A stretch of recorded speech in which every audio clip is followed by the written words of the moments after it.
The grand chamber of the Galactic Council stretched higher than any cathedral on Earth, its walls shimmering with the light of 1,000 distant stars. Representatives from 200 species sat in their designated sections, their forms ranging from towering crystalline beings to small aquatic creatures floating in suspension tanks. At the center of it all stood the human delegation, 5 diplomats in simple gray suits, waiting for the vote that would determine their fate. Ambassador Chin stepped forward, her voice steady despite the weight of the moment. We have submitted all required documentation. Earth requests full membership in the Galactic Council. A low rumble of conversation rippled through the chamber. Some species had welcomed humanity's application with curiosity. Others viewed the newcomers with suspicion, but none had been more vocal in their opposition than the Chthonians. Emperor Zarketh rose from his throne, a towering figure of purple scales and golden armor. His 4 arms spread wide in a gesture of dismissal that made his contempt clear to everyone present. "Humans," he said, his voice echoing like thunder, "you come before us claiming worthiness, yet you conquered your world through words, not strength. You negotiate instead of dominate. You show mercy to your enemies instead of crushing them." Several warrior species nodded in agreement. The Chthonian Empire controlled 47 star systems, each taken through military might. They were respected, feared, and followed by many who valued power above all else. Ambassador Chin remained calm. "We believe our diplomatic approach offers value to the Council. Not every problem requires violence to solve." Zarketh laughed, a harsh sound that made the human delegates flinch. "Diplomacy, empathy, these are the words of the weak. Your species rescued animals on your dying planet, instead of saving only yourselves. You create sanctuaries for creatures instead of using them as resources. You are soft, and softness has no place among the strong."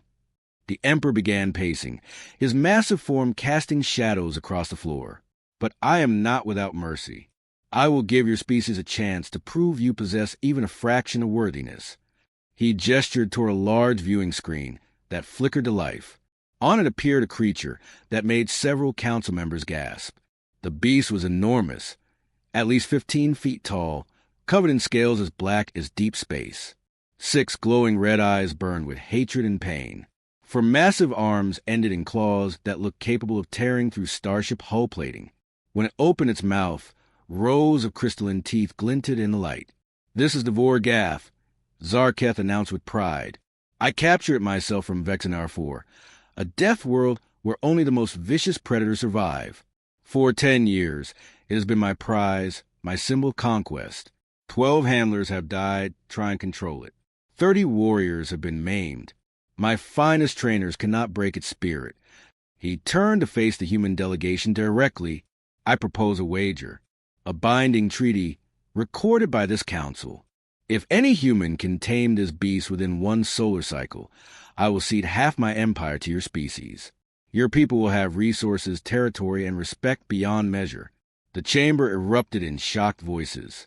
Half the Chthonian Empire represented trillions of beings and countless worlds. It was an impossible offer. "And if we fail?" Ambassador Chin asked quietly. Zarketh's smile showed all his teeth. "Then humanity withdraws its petition for council membership for 100 years. You will remain isolated, unprotected by council law, vulnerable to any species that wishes to claim your world. You will learn the price of weakness." The other human delegates immediately began protesting, but Chin raised her hand for silence. She understood what this really was, a public humiliation designed to prove human inferiority forever. If they refused, they looked cowardly. If they accepted and failed, they lost everything. "We need time to consider," Chin began. "I volunteer." Every head in the chamber turned toward the small figure who had stepped forward from a human section. She was young, perhaps in her late 20s, with dark hair pulled back in a simple ponytail. She wore the casual clothing of a civilian, not the formal attire of the diplomatic corps. "Dr. Maya Reeves," she said, her voice clear despite the trembling in her hands. "Xenobiologist and animal behaviorist from Earth. I'll do it." Ambassador Chin grabbed her arm. "Maya, you can't. That creature has killed trained warriors. This is suicide. Maya looked at the viewing screen, studying the Vorgath with professional intensity. Where others saw a monster, she saw something else. Scarring patterns that spoke of torture, behavioral indicators of trauma, and in those 6 red eyes, a glimmer of intelligence that made her heart ache. "I can do this," she whispered. "I have to try." Emperor Zarketh's laughter filled the chamber once more. The humans sent a small female with no weapons, no armor, no warrior training. This will be entertaining indeed. The treaty is recorded. Let the wager begin. The transport ship descended through the purple clouds of Velcro's prime, and Maya pressed her face against a viewport, watching the Emperor's throne world reveal itself. Crystal spires rose from the surface like frozen lightning, and massive war monuments decorated every plaza. This was a world built on conquest, and she was walking straight into its heart. The landing pad was crowded with Chthonian citizens who had come to watch the foolish human arrive. Their jeers and threats filled the air as Maya stepped off the ship, carrying only a small bag of personal belongings and her research equipment. Security drones surrounded her, their weapons tracking her every movement. "This way, human." A guard barked, shoving her forward roughly. "The Emperor had prepared special accommodations for you." They led her through corridors lined with trophies from 100 conquered worlds. Finally, they reached a massive arena carved from black stone. Energy barriers hummed with deadly power, creating a cage within the structure. And there, in the center of that cage, was the Vorgath. It was somehow more terrifying in person than on the viewing screen. The creature paced restlessly, its claws scraping against the stone floor with sounds like grinding metal. Burn marks covered portions of its scales, and Maya could see where chunks of hide had been torn away and healed improperly. One of its 6 eyes was clouded, possibly blind from some past injury. "You have 60 days, the guard said with barely concealed amusement. "Food and water will be provided at the outer chamber. Medical facilities are available, though I doubt you will survive long enough to need them. The Emperor will be watching."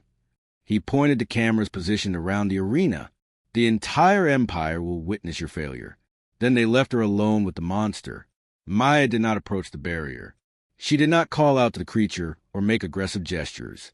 Instead, she sat down on the cold stone floor about 20 feet from the energy field and simply watched. The Vorgath noticed her immediately. It charged the barrier with a roar that shook the arena, its claws striking the energy field in explosive bursts of light. Maya flinched but held her ground, keeping her breathing steady. The creature wanted to scare her. It expected her to run, or attack, or do something. She did nothing. For 3 days, Maya maintained her position. She ate her meals sitting on that same spot. She took notes on a datapad, documenting every movement, every sound, every behavioral pattern. The Vorgath would charge periodically, testing the barrier, testing her nerve. But she never responded with fear or aggression. She simply observed. On the 4th day, something changed. The creature charged again, but this time it stopped several feet short of the barrier.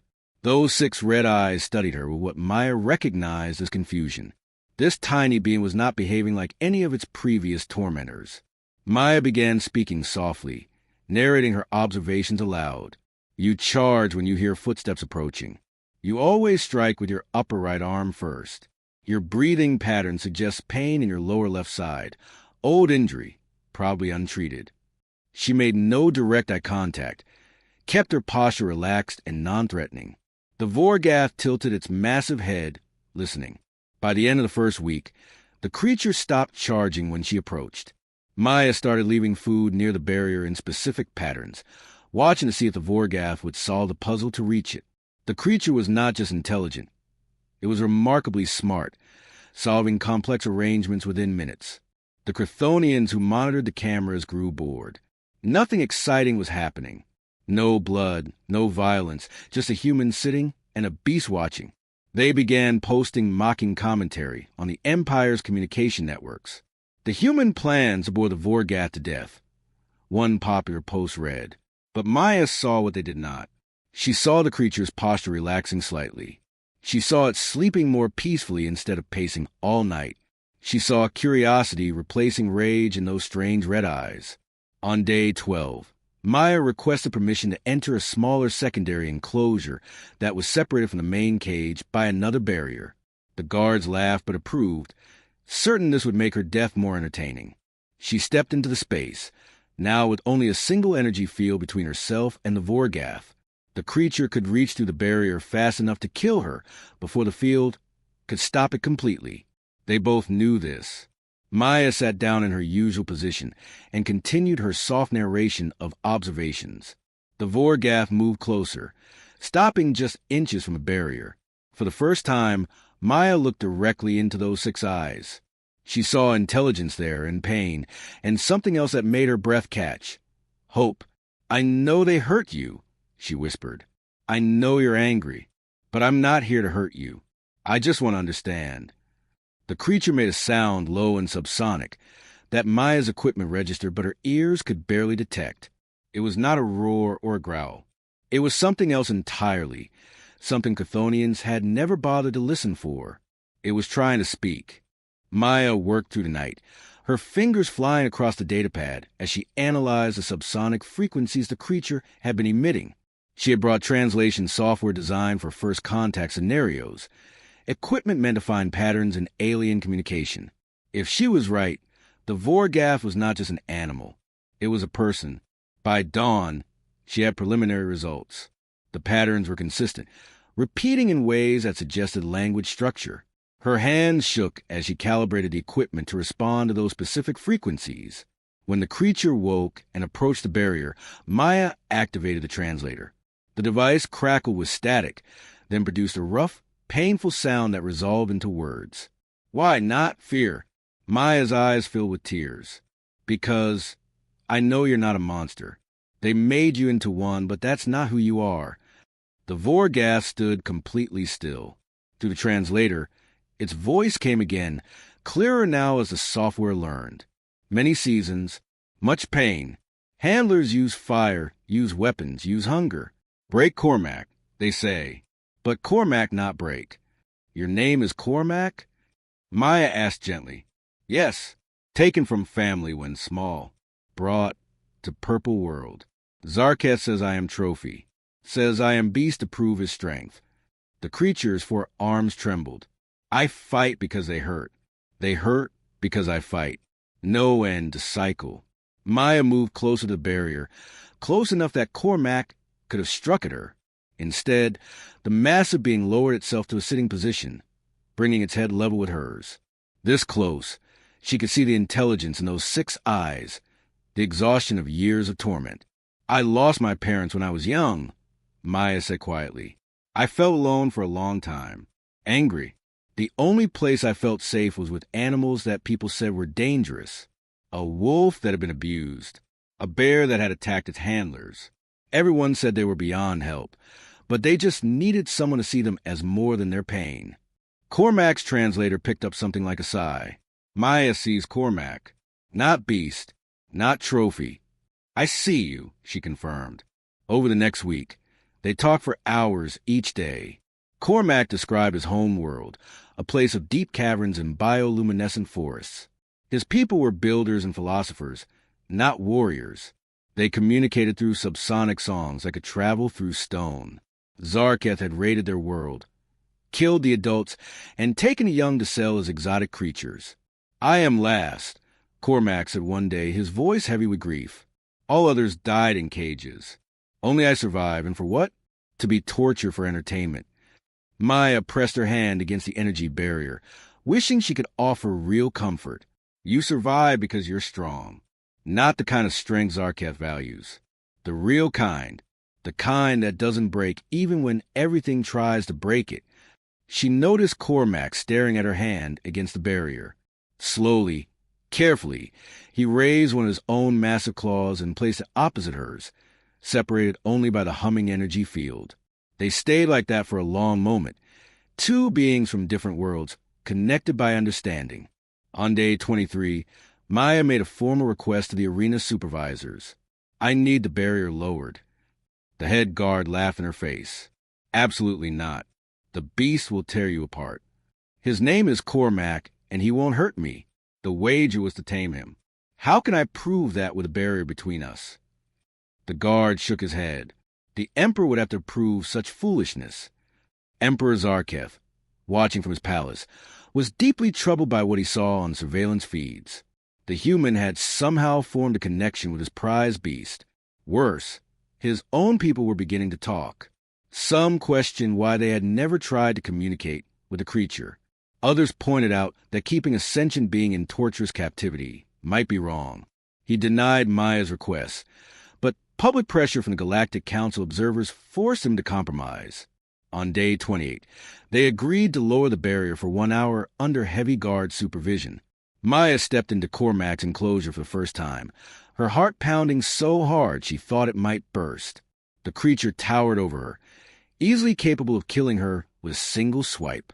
Security drones hovered everywhere, ready to fire if he moved aggressively. But Cormac simply stood there, his subsonic voice trembling through the translator. Maya trusts Cormac? Yes, she said. I trust you. Slowly, gently, Cormac lowered his massive head until it was close enough for Maya to touch. She reached up and placed her hand on his scaled forehead. His skin was warm and surprisingly smooth where it was not scarred. A deep rumbling sound came from his chest, something between a purr and a song. Thank you, Cormac whispered. Thank you for seeing me. The grand arena of Velcro's Prime had never held such a crowd. 50,000 Chthonians packed the stands, their voices creating a roar that shook the air. But this audience was different from typical arena events. Representatives from every Galactic Council species sat in special observation boxes, their recording devices capturing everything. The entire galaxy was watching. Maya stood in the preparation chamber, adjusting the translator device on her belt. She wore simple clothing, no armor, no weapons.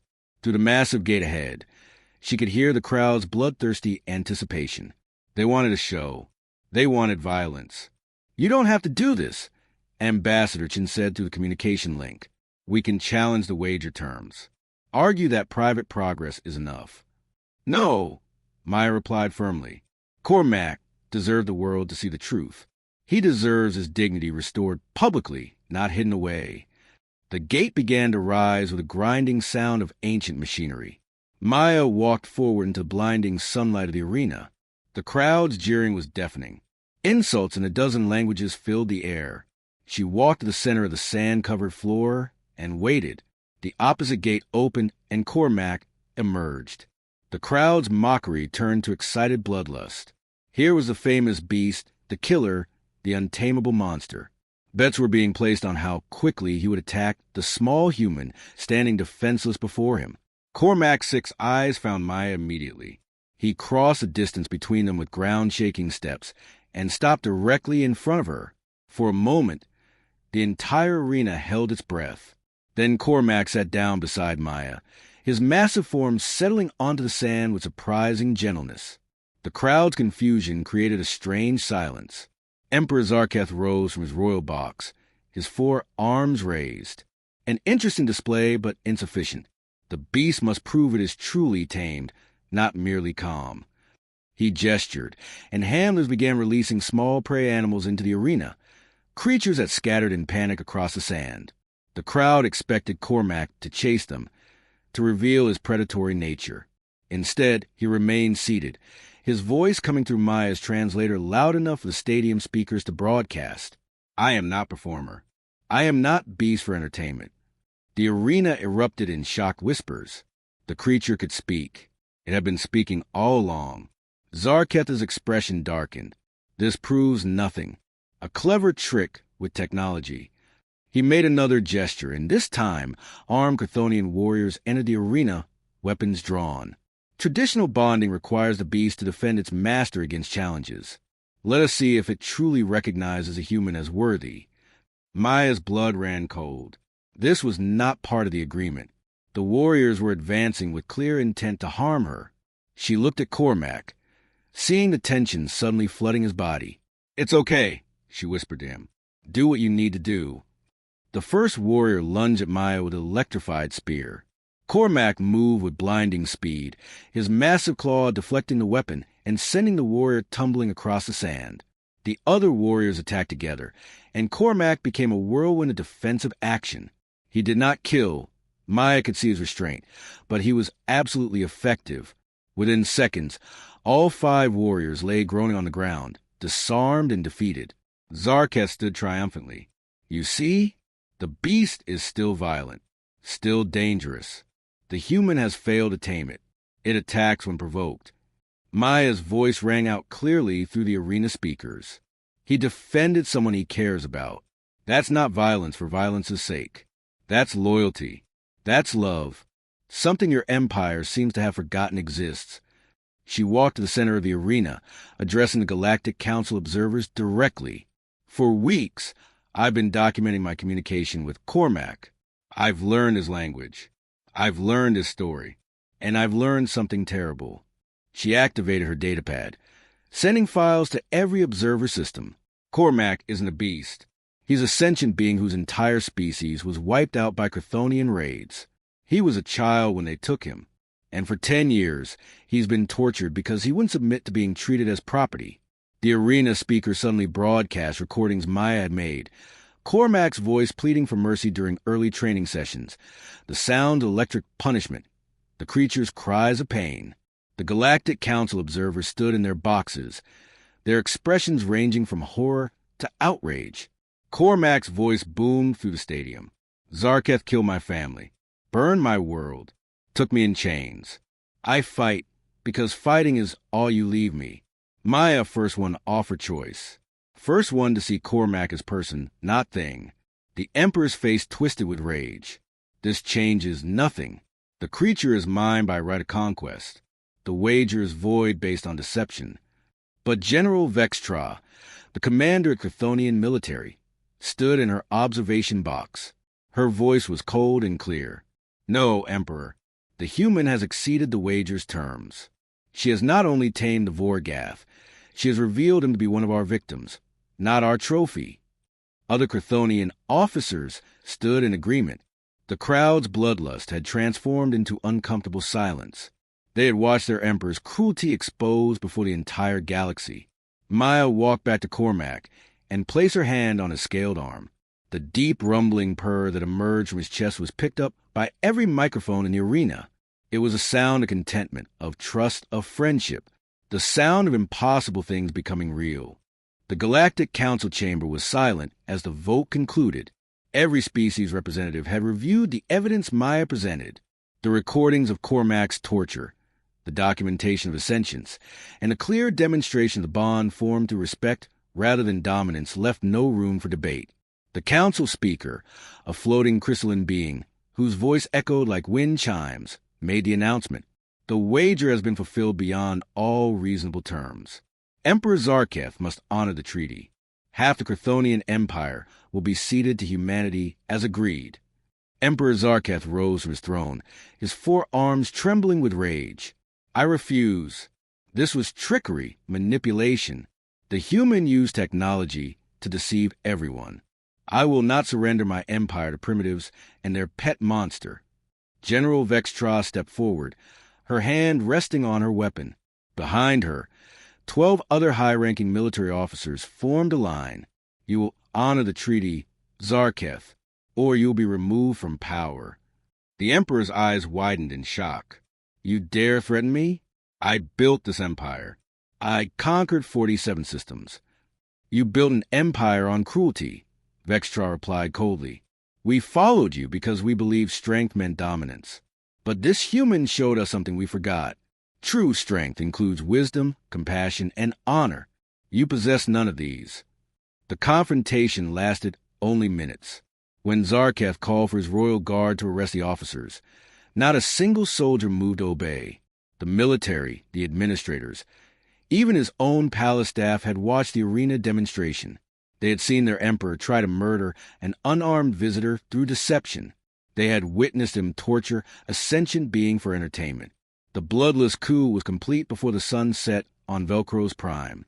Zarketh was stripped of his titles and exiled to a remote agricultural world where he would live out his days as a farmer, experiencing humility for the first time in his life. General Vextra addressed the Galactic Council the next day. The Chthonian people will honor the treaty, but we ask that the transition be a partnership, not a conquest. We have much to learn from humanity, and perhaps we can teach them things as well. Ambassador Chen agreed immediately. The treaty was restructured into a joint protectorate, with both species working together to govern and develop the territory. It was an unprecedented arrangement that would reshape galactic politics for generations. But Maya stood before the council with a different request entirely. I don't want territory or power.